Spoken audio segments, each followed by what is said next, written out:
Dan berikutnya hadir di tengah-tengah kita juga koordinator penyuluh agama Kementerian Agama, yaitu Bapak Kiai Ridwan MA.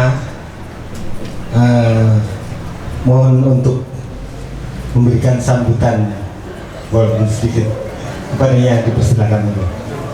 Assalamualaikum warahmatullahi wabarakatuh. Bismillahirrahmanirrahim. Walhamdulillah. Wassalatu wassalamu ala Rasulillah Sayyidina wa habibina wa syafi'ina Rasulillah Muhammad ibn Abdillah wa ala alihi wa sahbihi wa mawala. La hawla wa la quwwata illa billah. Amma ba'du.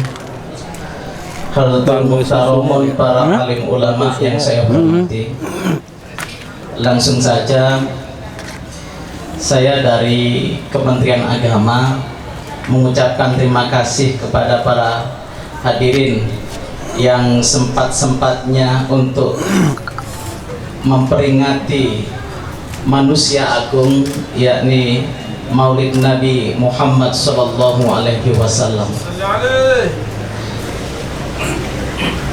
Fatwa MUI tentang kemarin, yakni tentang toleransi dan kebinekaan, bahwasanya rupanya disalahgunakan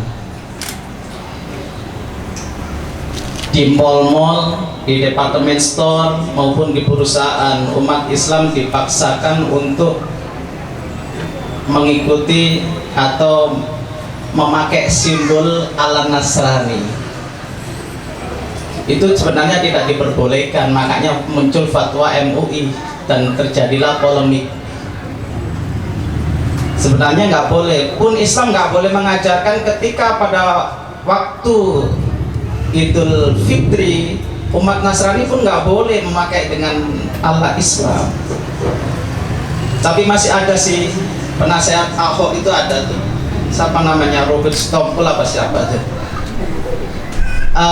Bagi seorang muslim, apabila toleransi dan kebinekaan sudah berubah, itu banyak sekali. Seperti di Papua, seorang penyuluh itu kalau adzan nggak boleh pakai toa. Pernah pakai toa ditombak dari belakang. Penyuluh, jadi penyuluh di Kementerian Agama itu berat juga. Kebetulan saya penyuluh di Setiabudi. Kebetulan ada Ustadz Nur Rahman, ini juga penyuluh honorer, kemarin baru masuk. Dan juga saya Pak Ustadz, saya di lembaga dakwah kemarin ngisi. Bapak-bapak, ibu-ibu yang saya hormati, karena saat ini kebinekaan salah kaprah, kan sebenarnya kebinekaan atau toleransi itu ada tiga.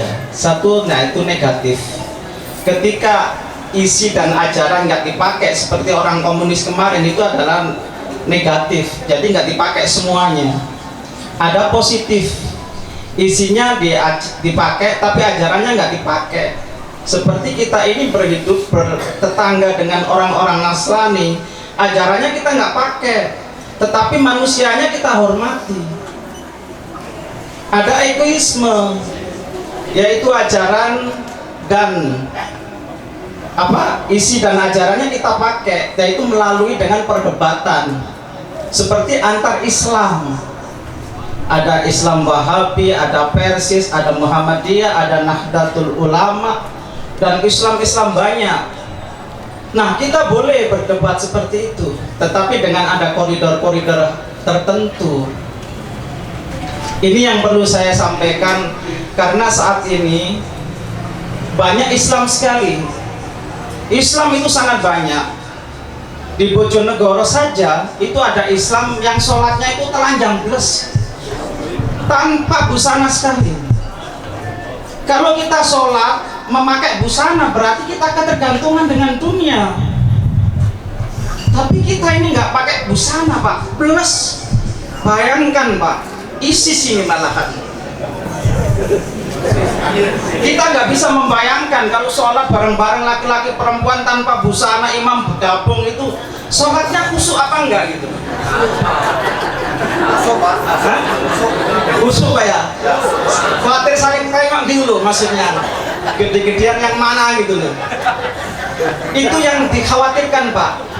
Aliran-aliran sesat itu banyak sekali. Biasanya mojok-mojok di Tangerang Selatan ini biasanya banyak. Kemarin saya ada pertemuan dari Departemen Agama, meneliti saja di daerah Tangerang itu banyak sekali gitu. Ada 300 bermula dari orang tukang pijet itu sampai mijetin beneran. Mengaku reinkarnasi Nabi Muhammad. Nah, dengan Maulid Nabi ini nanti bisa diterangkan oleh Pak Kiai. Jadi ada banyak orang yang mengaku reinkarnasi Nabi Muhammad gitu loh, karena bermimpi saja. Man ro'ani fil manam faqad ra'ani fa inna syaiton la yatamassalu bi. Kalau seseorang bermimpi Nabi Muhammad, benar-benar Nabi Muhammad, karena setan itu tidak bisa menyerupai Nabi Muhammad. Nah, itu dijadikan berdoman. Katanya saya mimpi Nabi Muhammad. Orang baru ke Mekah, ketiduran sebentar mimpi Nabi Muhammad, dia kembali ke tanah air ngaku Nabi Muhammad, minta disembah semua. Tapi pengikutnya juga banyak gitu, akhirnya juga aneh gitu. Jadi Islam banyak, nanti dibahas oleh Pak Kiai.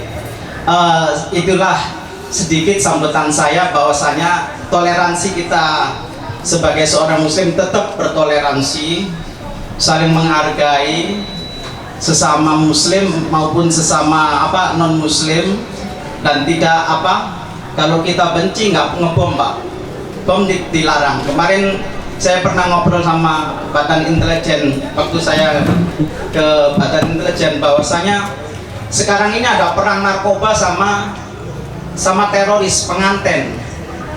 Jadi orang luar itu banyak yang masuk dengan membawa narkoba dan para pengantin untuk ngebom Pak, maksudnya itu banyak sekali. Nah, yang untuk anak-anak muda biasanya di bawah 17 tahun itu Pak, hati-hati sekali, dari narkoba sampai itu dimasukkan ke bawang, cabai juga semua ada Bu. Jadi sangat hati-hati, sekali lagi hati-hati, karena kalau kena pasal 111 sampai 121 yang hukumannya dari minimal itu 4 tahun sampai hukuman mati, itu bahaya sekali. Apalagi orang yang ngedraknya udah berlebihan, itu di BNN setiap tahun, setiap hari ada yang meninggal karena nggak bisa diobati. Makanya anak-anak kita jauhkan dari bahaya. Biasanya itu disupport dari luar negeri Pak. Inilah sambutan saya. Mudah-mudahan ibu-ibu, bapak-bapak yang hadir di sini diberikan kesehatan oleh Allah Subhanahu wa taala, mendapatkan lindungan dari Allah Subhanahu wa taala. Dari saya mohon maaf, aku minkum ila liqa. Assalamualaikum warahmatullahi wabarakatuh.